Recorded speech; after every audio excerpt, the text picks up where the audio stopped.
अंधेरी रात, सुनसान पहाड़ी सड़क और एक मोड़ जहां लोगों का कहना है एक लड़की की परछाई अब भी रास्ता रोकती है। आज हम आपको हिमाचल के उसी डरावने मोड़ की सच्ची कथा सुनाने वाले हैं, जहां एक ट्रक ड्राइवर का सामना हुआ बानों के छलावे से। और शुरू करने से पहले हम इस तरह की हॉरर और थ्रिलिंग कहानियां रोज अपलोड करते हैं। अगर आपको ऐसी डरावनी कहानियां सुनना पसंद है तो सब्सक्राइब करिए और कमेंट में अपना नाम और शहर लिखिए। हम आपके नाम को वीडियो के अंत में जरूर लेंगे। तो चलिए, लाइट्स कम कर लीजिए, हेडफोन लगा लीजिए, क्योंकि कहानी शुरू होती है अभी। मेरा नाम रमेश है। लोग मुझे रम्मी ड्राइवर के नाम से जानते हैं। पिछले 15 साल से ट्रक चला रहा हूं, पंजाब से हिमाचल, हिमाचल से जम्मू और वापस मैदानी इलाकों में। जिंदगी का ज्यादातर हिस्सा स्टीयरिंग के पीछे ही बीता है।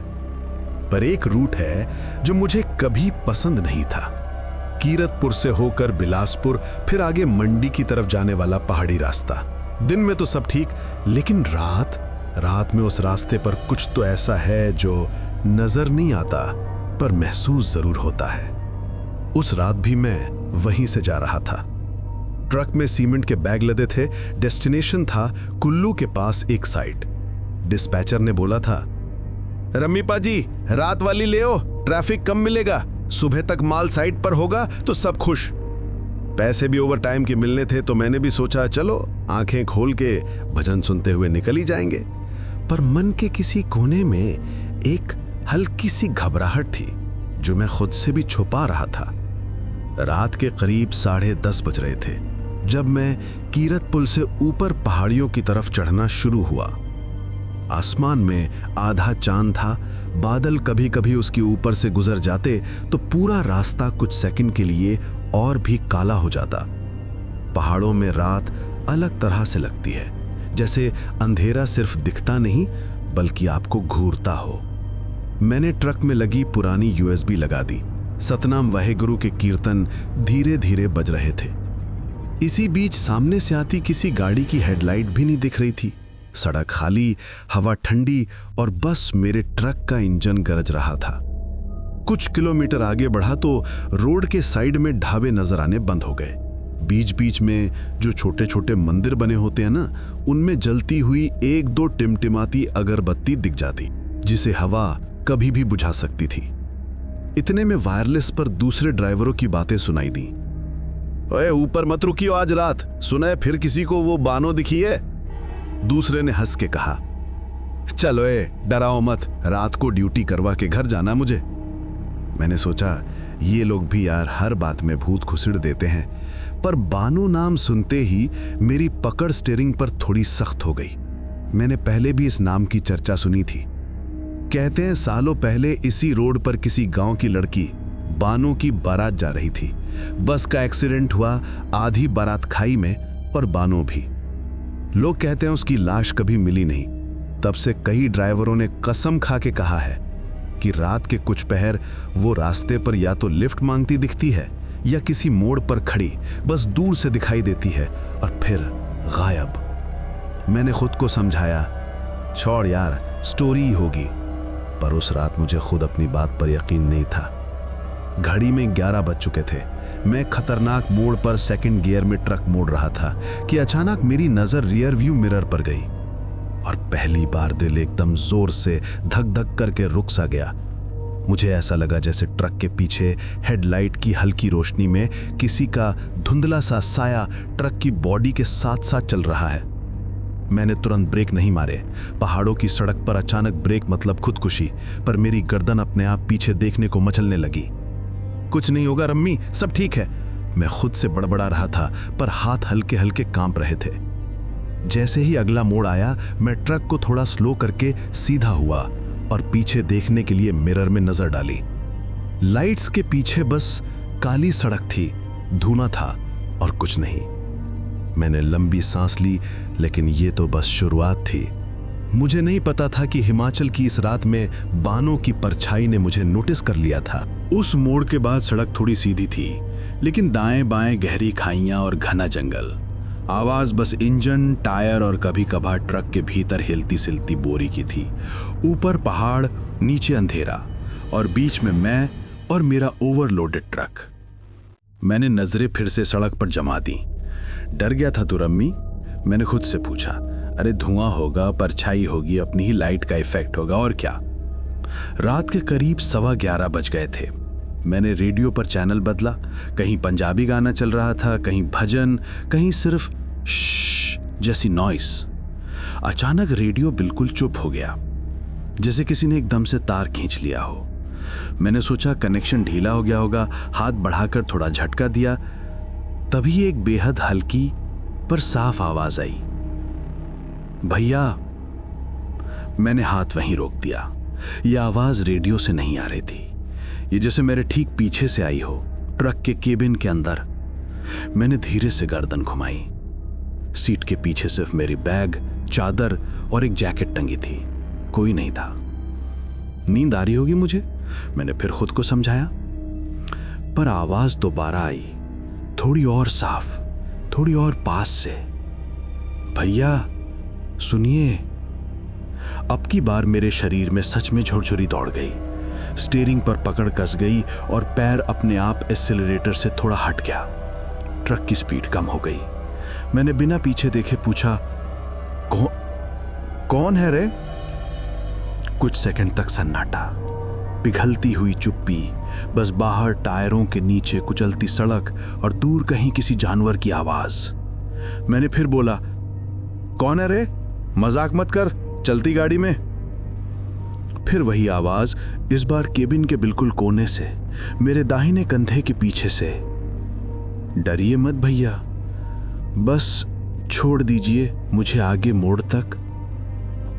मेरे मुंह से अनजाने में निकला, हे वाहेगुरु। मैंने हिम्मत जुटाकर राइट साइड मिरर में देखा। सड़क के एकदम किनारे मेरे ट्रक के साथ साथ एक लड़की चल रही थी। सफेद सलवार कमीज, सिर पर हल्का सा दुपट्टा, पर चेहरा मिरर में साफ नहीं दिख रहा था, जैसे धुंधला, जैसे उस पर कोई परत हो, धुआं या धुंध। पर उसके पैरों को देखकर मैं जम गया। वो सड़क को छू ही नहीं रहे थे। चप्पलें जमीन से थोड़ी ऊपर थी, पर वो ऐसे चल रही थी जैसे सामान्य तौर पर कोई चलता है। मेरे गले से आवाज मुश्किल से निकली, तू कौन है?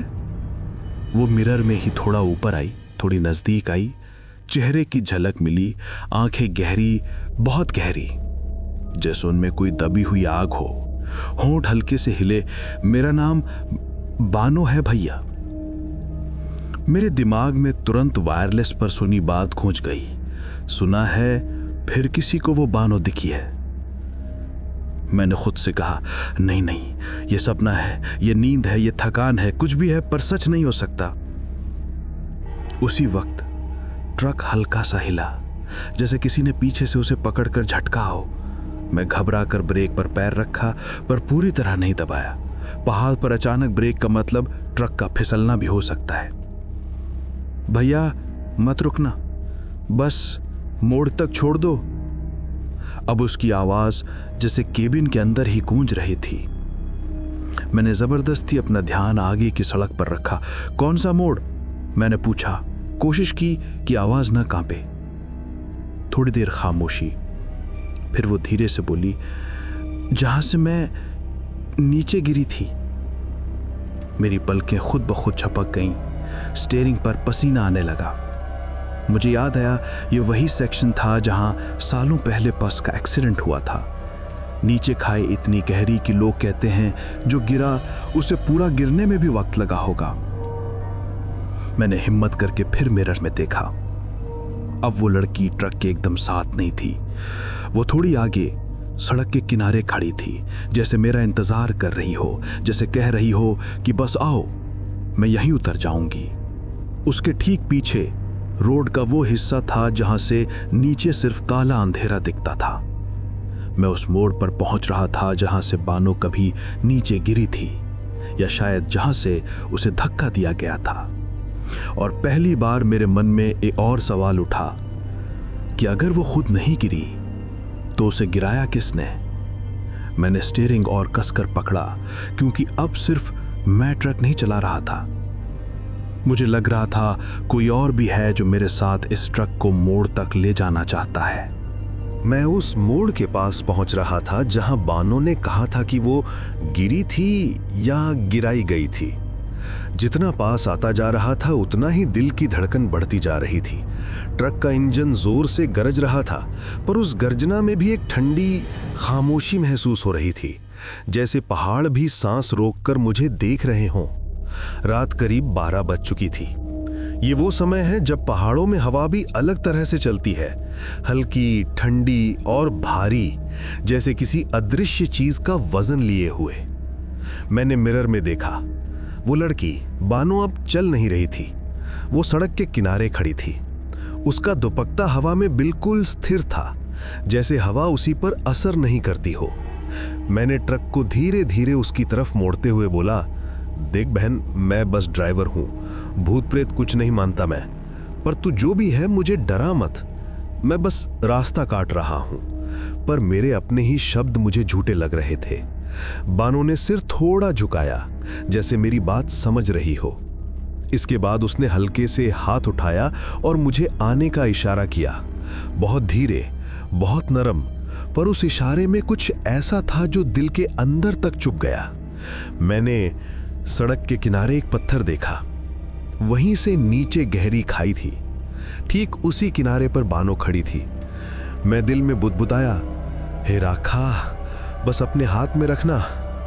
ट्रक को थोड़ा किनारे करते समय पहियों ने कंकड़ कंकड़ को रगड़ा, और जैसे ही मैं कुछ मीटर दूर पहुंचा, बानो अचानक करीब आ गई। मैंने ट्रक नहीं रोका था, पर वो जैसे हवा को चीरकर सीधे मेरी खिड़की के बाहर खड़ी हो गई। मैंने डर के मारे हल्की ब्रेक लगाकर ट्रक रोका। उसका चेहरा पहली बार साफ दिखा।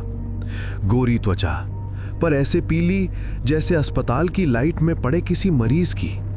आंखें गहरी, पर उन गहराइयों में इतना दर्द कि आपका दिल भी टूट जाए, और होंठ जैसे कुछ कहना चाह रहे हों पर हिचकिचा रहे हों। उसने मेरी आंखों में देखे बिना कहा, भैया आप डरिए मत, मुझे मोड़ तक छोड़ दीजिए, बस वहीं तक। मैंने कांपते हुए पूछा, क्या होगा वहां? कुछ सेकंड उसने आंखें बंद रखी, फिर बोली, वहीं जहां मेरा सच पड़ा है। सच? मैंने पूछा। उसने धीरे से सिर हिलाया। जी भैया, मेरा सच, मेरी देह, मेरा दुख सब वहीं पड़ा है। मुझे बस उसे देखने की इजाजत चाहिए थी। मैं सुनकर सन्न रह गया। ये कोई सामान्य आत्मा नहीं लग रही थी। इसकी बातों में दर्द था, बदला नहीं। मैंने हिम्मत करके दरवाजा थोड़ा सा खोला। अगर तू चाहती है बैठ जा। उसी पल हवा का झोंका आया, पर बानो का दुपट्टा अभी भी स्थिर था। वो दरवाजे के पास आई। उसका साया सड़क पर नहीं था, मगर उसके कदमों की आवाज ट्रक के मेटल पर पड़ी। मैंने सीट के पीछे देखा, और वो वहां बैठ चुकी थी, बिना आवाज, बिना हलचल। मैंने गला साफ करके, तेरा नाम बानो है ना? उसने हां में सिर हिलाया। फिर पहली बार मेरे चेहरे की तरफ देखा, और उसकी आंखों में एक ऐसी चमक थी जैसे वो मुझे पहचानती हो। भैया, उसने कहा, जो आप देखने जा रहे हैं वो आसान नहीं होगा। मैंने धीरे से कहा, बता दे, क्या हुआ था तेरे साथ? इस बार वो नजरों को खिड़की के बाहर टिकाए बोली, सच कहूं तो मैं कभी गिरना नहीं चाहती थी। मैंने सिहरते हुआ पूछा, तो? वो बोली, किसी ने मुझे धक्का दिया था। हवा अचानक ठंडी पड़ गई, इतनी कि मेरे हाथ सुन्न हो गए। मैंने ट्रक गियर में डाला। चल, तेरे सच तक चलते हैं बहन। और ट्रक उस मोड़ की तरफ बढ़ चला जहां शायद सिर्फ एक लड़की नहीं गिरी थी, बल्कि एक जिंदगानी गिराई गई थी। मैं धीरे धीरे ट्रक को उस मोड़ के करीब ले जा रहा था। अंधेरा अब और भी घना महसूस हो रहा था, जैसे उस जगह की हवा भी चुप्पी ओढ़कर बैठी हो। बानो पीछे खामोश थी। मैंने रियर व्यू मिरर में देखा, वो सीट पर बिल्कुल सीधी बैठी थी, आंखें नीचे, हाथ आपस में जुड़े हुए, जैसे कोई इंसान किसी कसूर के लिए पछता रहा हो। मैंने पूछा, किसने धक्का दिया था तुझे? पहले वो चुप रही, फिर धीरे धीरे बोली, भैया मेरी शादी थी, सब खुश थे। मेरा घर छोटा था पर दिल बड़ा था, सबको खुश रखना चाहती थी। उसकी आवाज कांप रही थी, वो बोल रही थी मानो उसकी आत्मा भी थर्रा रही हो। मेरी बहनें, दोस्त, औरतें सब गा रही थी। बारात शाम को चल पड़ी थी, मैं भी बस में थी, खुश, बहुत खुश। सड़क अब मोड़ के करीब थी और मेरी सांसें भारी। रात हुई तो बारिश होने लगी। पहाड़ों में रात और बारिश मिल जाएं तो सड़कें फिसलन बन जाती हैं, पर हमने सोचा कुछ नहीं होगा। उसने गहरी सांस ली, फिर बस अचानक रुक गई।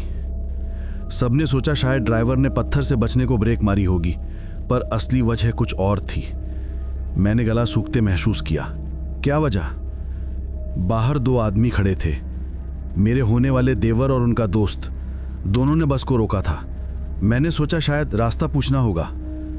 वो आगे बोली, पर उन्होंने मुझे बस से उतारा। बोले कि 2 मिनट आते हैं। मैं बेवकूफ़ समझती रही कि ये परिवार वाले हैं, मेरा भला ही चाहेंगे। अब उसकी आंखें रियर व्यू मिरर में चमक उठी, गुस्से, दर्द और अपमान के साथ। उन्होंने मुझे खाई की तरफ ले जाकर कहा कि अगर हमारे भाई से शादी की तो हमारा हिस्सा कम हो जाएगा। मेरे रोंगटे खड़े हो गए और उसके बाद बिना एक शब्द बोले उन्होंने मुझे धक्का दे दिया। ट्रक की हेडलाइट्स अब सीधे उस मोड़ को रोशन कर रही थी।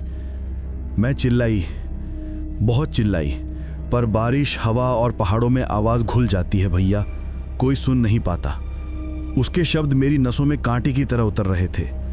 मैं नीचे गिरती गई, बहुत देर तक गिरती रही, पर मेरी देह एक पत्थर पर अटक गई।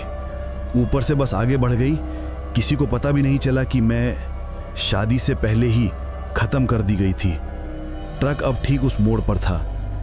हेडलाइट्स नीचे खाई में पड़ रही थी और पहली बार मुझे वहां कुछ सफेद सा चमकता हुआ दिखाई दिया, जैसे कोई कपड़ा या सफेद दुपट्टा पत्थरों के बीच फंसा हुआ था। मैं ठिठक गया। ये क्या है? बानो ने धीरे से कहा, वही जहां मेरा सच पड़ा है। मैंने इंजन बंद किया। आंसू मेरे आंखों तक आ गए थे, डर के नहीं, उस दर्द के लिए। मैं वहां उतरना चाहती हूं, बानो बोली। मैंने धीमे से कहा, पर तू तो मानी जाती है अब। वो मुस्कुराई, पहली बार एक बहुत शांत, बहुत दर्द भरी मुस्कान। भैया, जब तक मैं अपने सच तक नहीं पहुंचूंगी मैं मानी ही रहूंगी। मेरे हाथ कांप रहे थे। मैंने ट्रक का दरवाजा खोला और तभी, ठीक तभी, खाई के नीचे से एक धीमी सी महिला की चीख सुनाई दी, जैसे कोई अभी उसी वक्त गिरा हो। खाई के अंदर से आई उस हल्की सी चीख ने मेरे पैरों को जमीन में गाड़ दिया।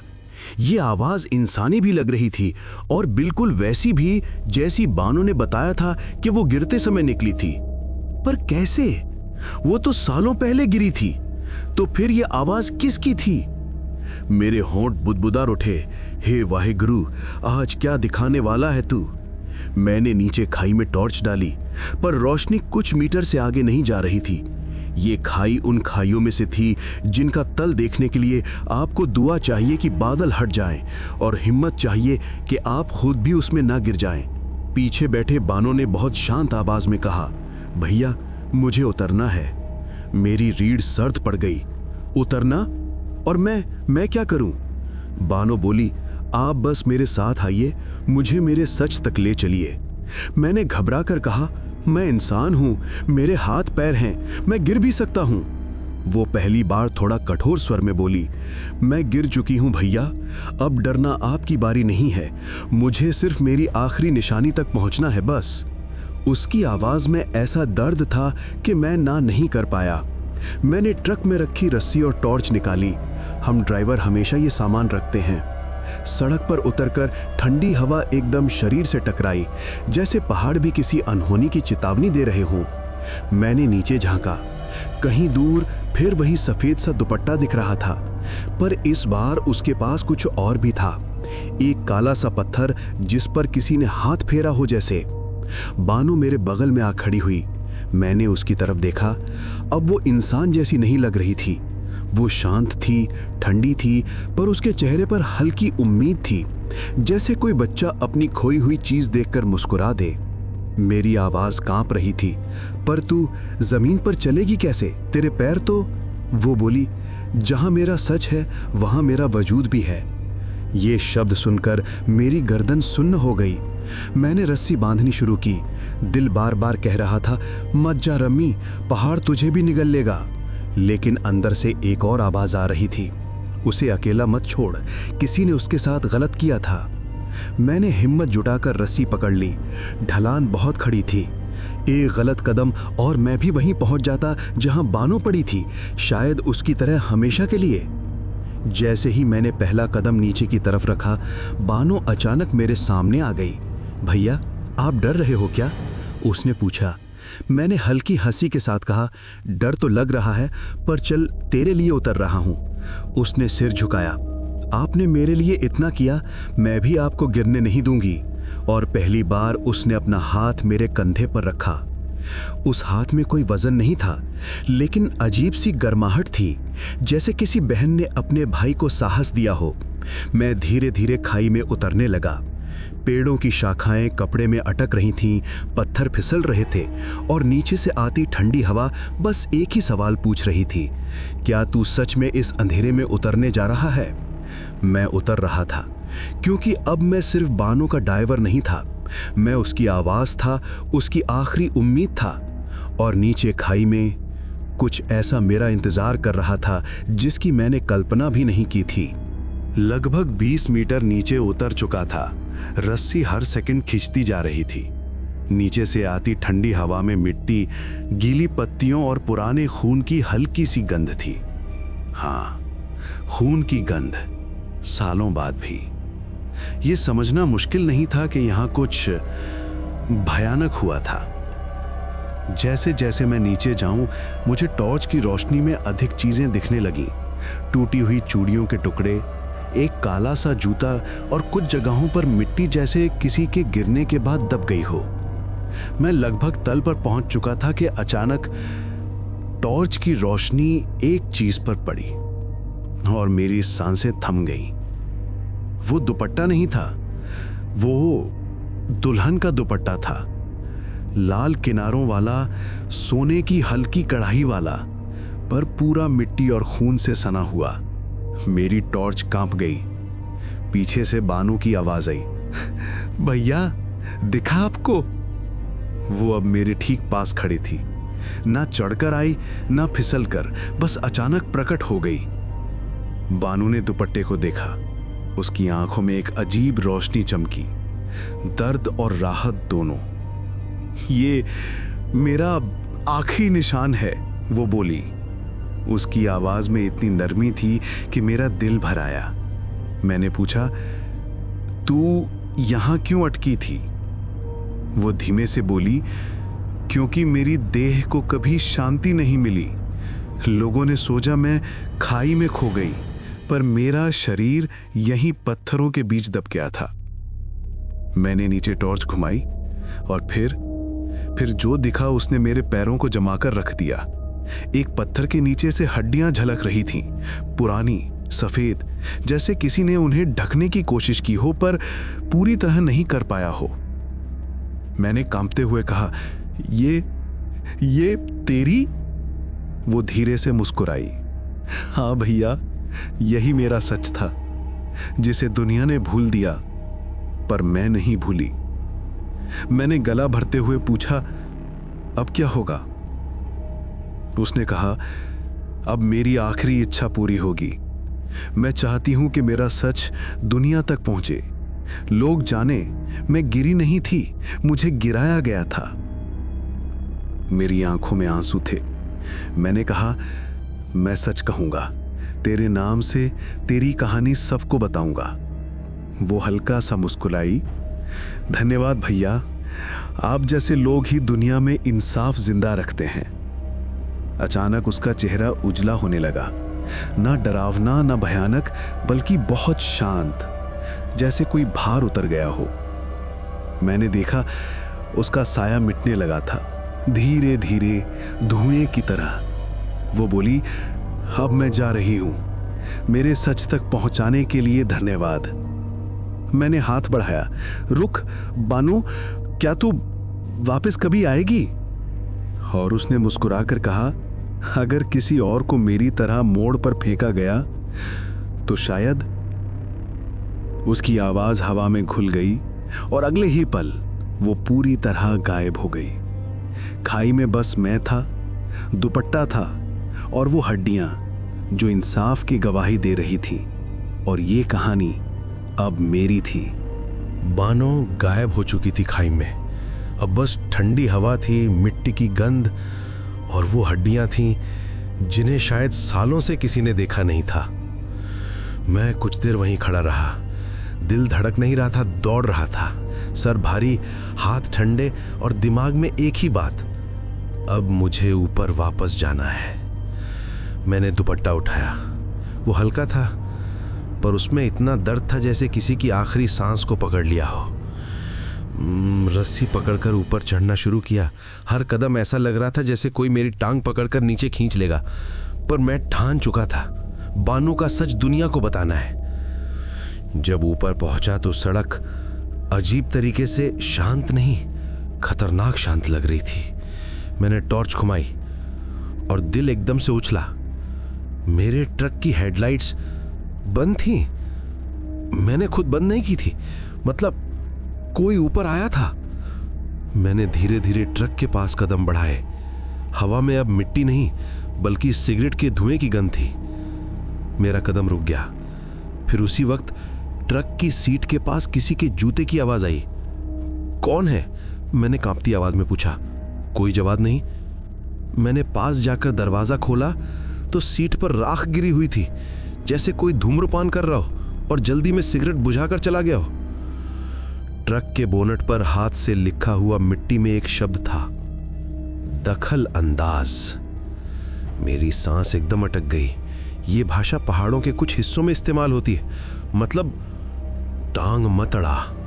मेरी टांगे कांप गई। ये कोई भूत नहीं था, ये इंसान था। कोई ऐसा इंसान जिसे पता है मैंने खाई में उतरकर क्या देखा है। मैंने डरते डरते चारों तरफ रोशनी घुमाई। पेड़ों के बीच कोई आकृति तेजी से हिली। मैंने टॉर्च फेंक दी और ट्रक की तरफ भागा। किसी ने दूर से कहा, जो नीचे देख लिया है वो किसी को बताने की कोशिश मत करना। मैंने दरवाजा जोर से बंद किया, चाबी लगाई और पूरी ताकत से इंजन स्टार्ट किया। ट्रक दहाला। मैंने क्लच छोड़ा और पागल की तरह गाड़ी आगे बढ़ा दी। सड़क पर उतरते ही मेरे हाथ स्टीयरिंग पर कांप गए थे। अब डर सिर्फ बानू का नहीं था, अब डर उनका था जिन्होंने बानू को धक्का दिया था, या शायद उनकी अगली नस्ल जो आज भी उसके सच को दफनाए रखना चाहती है। और अब उनको पता चल चुका था कि मैंने सच देख लिया है। मैं ट्रक पूरी स्पीड में चला रहा था। सड़क खाली, हवा तेज और दिल ऐसे धड़क रहा था जैसे छाती फाड़ कर बाहर आ जाएगा। ट्रक के शीशे में बार बार देखने की हिम्मत नहीं हो रही थी। पता नहीं कौन पीछे था, इंसान या परछाई। कुछ किलोमीटर के बाद सड़क थोड़ी सीधी हुई और जंगल का घनापन कम हुआ। मैंने राहत की सांस ली ही थी कि पीछे अचानक तेज हेडलाइट्स जल उठी। एक गाड़ी, काली पुरानी बोलेरो, उसकी लाइट सीधे मेरे शीशे में पड़ी। मैं समझ गया, ये वही लोग हैं। उन्होंने कोहरा, रात और पहाड़ की सड़क को कोई अहमियत नहीं दी। गाड़ी मेरे ट्रक के बिल्कुल पीछे आकर तेजी से हॉर्न मारने लगी। हट जा, हट जा! यह हॉर्न नहीं, धमकी थी। मेरे हाथ स्टीयरिंग पर पसीने से फिसल रहे थे। मैंने ट्रक को बीच सड़क में रखा ताकि वो ओवरटेक न कर सकें, पर पहाड़ी सड़कों पर यह ज्यादा देर नहीं चलता। थोड़ी दूर जाकर सड़क एकदम संकरी हो गई। मैंने स्पीड बढ़ाई, पर वो बोलेरो जिद्दी कुत्ते की तरह पीछे चिपकी थी। अचानक बोलेरो मेरी बाईं तरफ आई और मेरे ट्रक को धक्का देने की कोशिश की। टक्कर धड़ाम से हुई। मेरा ट्रक थोड़ा डगमगाया। मैं चिल्लाया, ओए, मरवाओगे क्या? क्या चाहते हो? अचानक बोलेरो की खिड़की नीचे आई। अंदर बैठे आदमी ने चिल्लाकर कहा, जो देखा है भूल जा, अपना रास्ता ले और चुप रहे। मैंने चीख कर कहा। उस बेचारी को तुमने मारा था, अब भी डरते हो? अंदर बैठे आदमी ने ठंडी आवाज में कहा, हमने नहीं, जो हमारे बड़ों ने किया था उसे कोई नहीं उखाड़ सकता, और जो उखाड़ने आएगा वो यहां जिंदा नहीं जाता। यह सुनकर मेरा खून जम गया। उन्होंने फिर मेरे ट्रक को टक्कर मारी। सड़क के किनारे गहरी खाई थी। मेरा ट्रक बस एक झटके से पलट सकता था। मैंने हिम्मत करके बायां गियर मारा और ट्रक को आगे झोंक दिया। बोलेरो कुछ सेकंड के लिए पीछे रह गई। मैंने राहत की सांस ली ही थी कि मेरे कैबिन में एक आवाज आई, घबराइए मत भैया। मेरा दिल बैठ गया। मैंने शीशे में देखा। सीट के पीछे वो थी, बानो। उसकी आंखों में अब दर्द नहीं, गुस्सा था। वो बोली, अब ये लोग तुम्हें नहीं मारेंगे, ये काम मेरे हाथ में है। बाहर बोलेरो फिर मेरे करीब आ रही थी। बानो बोली, हेडलाइट बंद करो, सिर्फ 2 सेकंड। मैंने कांपती उंगलियों से स्विच दबाया। अंधेरा, और तभी ट्रक के ठीक आगे सड़क चमकने लगी, जैसे किसी ने उसमें रोशनी भर दी हो। और सड़क के बीचों बीच एक औरत खड़ी थी, सफेद कपड़े में, लंबे बालों में हवा और चेहरा नरक जैसा सख्त। वो कोई और नहीं, बानो की असली परछाई थी। मैंने डर के मारे आंखें बंद की। पीछे से बोलेरो वाले चिल्लाए, हट जा, हट जा। और फिर एक भयानक चीख, और सड़क पर अचानक सन्नाटा। मैंने हेडलाइट ऑन की। बोलेरो गायब थी, सिर्फ खाई की तरफ धुआं उठ रहा था। बानो धीरे से बोली, अब मेरे सच को कोई नहीं दबा सकता। और इसी के साथ वो फिर से धीरे धीरे हवा में गायब होने लगी। रात लगभग खत्म होने को थी। पहाड़ों पर हल्की सी नीली रोशनी फैलने लगी थी, सूरज उगने का पहला संकेत। मैं अभी भी ट्रक चला रहा था, पर अब सड़क खाली थी और मेरा दिल भारी। पीछे बानो गायब हो चुकी थी, पर ऐसा लग रहा था जैसे उसकी उपस्थिति अभी भी हवा में तैर रही हो। मैंने सड़क किनारे एक ढाबे पर ट्रक रोका। ढाबा बंद था, शायद सुबह होने में अभी वक्त था, पर ढाबे के बाहर एक बूढ़ा आदमी चूल्हा जला रहा था। मैंने उसकी तरफ कदम बढ़ाए। वो मुझे देखकर बोला, इतनी रात में कौन आता है इधर? सब गाड़ियां तो निकल जाती हैं। मैंने कहा, ओ पाजी, मुझे आपसे कुछ पूछना है। एक लड़की थी, बानो। सालों पहले उसकी बारात जा रही थी और बूढ़ा आदमी अचानक चौंक गया। उसके हाथ से चूल्हे की लकड़ी गिर पड़ी। बानो का नाम मत ले बेटा, उसने धीमी कांपती आवाज में कहा। उसका नाम भी इस रास्ते पर अब लोग नहीं लेते। मैंने करीब जाकर कहा, मुझे उसके बारे में सच्चाई चाहिए। क्या उसके साथ उसके ही परिवार ने कुछ किया था? उसके चेहरे पर डर उतर आया। उसने चारों तरफ देखा, जैसे कोई उसे सुन रहा हो। धीरे से बोला, हाँ, उसके ससुराल वालों ने ही उसे रास्ते में उतार लिया था। कहते हैं दहेज को लेकर झगड़ा था और उसका होने वाला देवर बहुत गुस्से वाला आदमी था। मेरे भीतर एक झटका लगा। देवर? वो आदमी आज भी जिंदा है? बूढ़े ने सिर हिलाया। हाँ, यहीं से कुछ किलोमीटर दूर रहता है। आज भी लोग उससे डरते हैं। वो और उसका बेटा बानो की मौत का सच छुपाते हैं। अब सब कुछ साफ था। जो बोलेरो में थे वो उसी के वंशज थे। मैंने गहरी सांस ली और कहा, मैं चुप नहीं रहने वाला। मैंने उसे देखा है और मैं उसकी हड्डियां दिखा सकता हूं, वही जो खाई में पड़ी हैं। बूढ़ा आदमी स्तब्ध रह गया। तू नीचे गया था? मैंने हाँ में सिर हिलाया। हाँ पाजी, और अब मैं सीधे थाने जा रहा हूं। उसने मेरा हाथ पकड़ लिया। तू अकेला मत जा, उन लोगों से सब डरते हैं, वो आज भी खतरनाक हैं। मैं मुस्कुराया। पाजी, आज मेरे साथ कोई है। वो चौंक कर बोला, कौन? मैंने धीरे से कहा, बानो। ढाबे वाले की आंखें फैल गईं। शायद उसे समझ आ गया मैं मजाक नहीं कर रहा। मैंने ट्रक को स्टार्ट किया। इस बार रास्ता डरावना नहीं लग रहा था। इस बार रास्ता इंसाफ की ओर जा रहा था। पर मुझे नहीं पता था कि बानों का सच दुनिया के सामने लाने से पहले मुझे एक आखिरी परीक्षा से गुजरना होगा, एक ऐसी परीक्षा जिसमें मेरी जान भी जा सकती थी। मैं थाने की तरफ जा ही रहा था कि अचानक सड़क के बीच एक आदमी खड़ा दिखा। ट्रक रोकना पड़ा। वो वही था, बोलेरो वाला, देवर का बेटा। उसका चेहरा गुस्से से लाल था, हाथ में लोहे की रॉड थी।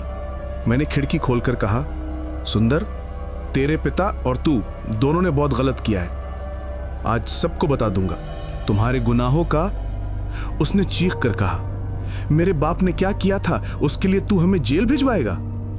मैंने सख्त लहजे में कहा, यह इंसाफ है, तेरी मर्जी नहीं। वो पागल की तरह ट्रक पर चढ़ने लगा। उसकी आंखों में खून था। तू नहीं बचेगा, तूने हमारे खानदान का सच देख लिया है। उसने रॉड उठाई और ठीक उसी वक्त हवा एकदम से ठंडी हो गई। मेरे पीछे ट्रक के केबिन में मैंने हल्की सी फुसफुसाहट सुनी, भैया।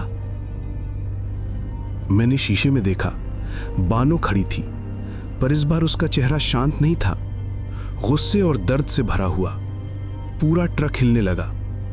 हवा भपकी जैसे पहाड़ों की चोटी से कोई तूफान उतर रहा हो। सुंदर घबराया, ये क्या हो रहा है, कौन है? बानो बाहर निकल आई, ना पैदल ना दौड़कर, बल्कि हवा में तैरते हुए। उसके कपड़े तेज हवा में लहरा रहे थे। अब वो परछाई नहीं, तूफान थी। सुंदर चीखते हुए पीछे गिर पड़ा। छोड़ दे, छोड़ दे, मैंने कुछ नहीं किया, वो मेरे बाप ने।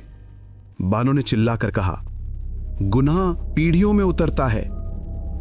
सुंदर जमीन पर घसकता हुआ खाई के किनारे तक पहुंच गया। वो रो रहा था, डर के मारे कांप रहा था। माफ कर दो, मैंने किसी को नहीं मारा, मैं सिर्फ सच छुपाता था। बानो ने आंखें बंद की और उसके आसपास हवा शांत हो गई। वो बोली, मेरे भैया को नुकसान नहीं होगा। आज किसी की जान नहीं लूंगी, आज सिर्फ सच बाहर आएगा। और फिर उसने सुंदर को धक्का नहीं दिया, उसे छोड़ दिया। वो वहीं बेहोश हो गया। मैं गाड़ी से उतरा, धीरे से बोला, बानो, अब तुझे शांति मिलेगी? पहली बार वो मुस्कुराई, जैसे कोई बच्चा अपनी मां को देखता है। हाँ भैया, अब मैं आजाद हूं। हवा हल्की हुई, उसका दुपट्टा हवा के साथ उड़ने लगा और अगले ही पल वो धुंध में बदलकर हवा में विलीन हो गई। बानो हमेशा के लिए चली गई। सुबह होते ही पुलिस को सब बता दिया गया। खाई में मिले हड्डियों के डीएनए से सब साबित हो गया। सुंदर के बाप बानो के देवर को गिरफ्तार किया गया। उसका बेटा भी सच छुपाने और धमकाने के मामले में अंदर गया। और बानो का दुपट्टा मैंने उसे सड़क किनारे बने एक छोटे मंदिर में रख दिया। आज भी जब मैं उस रास्ते से गुजरता हूं, मैं हॉर्न बजाता हूं और कहता हूं, चल बानो बहन, तेरा भैया आ गया। और हवा में लगता है जैसे कोई मुस्कुरा रहा हो। तो दोस्तों, ये थी हिमाचल की पहाड़ियों में घूमती बानो की परछाई की डरावनी कहानी। अगर आपको ये थ्रिलिंग अनुभव पसंद आया हो तो वीडियो को लाइक कीजिए और कमेंट में अपना नाम और शहर लिखना मत भूलिए। हम अगली वीडियो के अंत में आपका नाम जरूर लेंगे। और हाँ, हमारी पिछली वीडियो पर जिसने कमेंट किया, हमारे दोस्त राजा छत्तीसगढ़ से, भाई आपका बहुत बहुत धन्यवाद। आपका नाम इस वीडियो में शामिल करके हमें बहुत खुशी हुई। हम ऐसी हॉरर, थ्रिलिंग और रियल इंस्पायर्ड कहानियां रोज लाते हैं, तो चैनल को सब्सक्राइब करके बेल आइकॉन दबा दीजिए ताकि अगली रात अगली कहानी आपसे मिस ना हो जाए। मिलते हैं अगले डरावने किस्से में। तब तक सावधान रहें, सुरक्षित रहें, क्योंकि अंधेरा हमेशा खाली नहीं होता।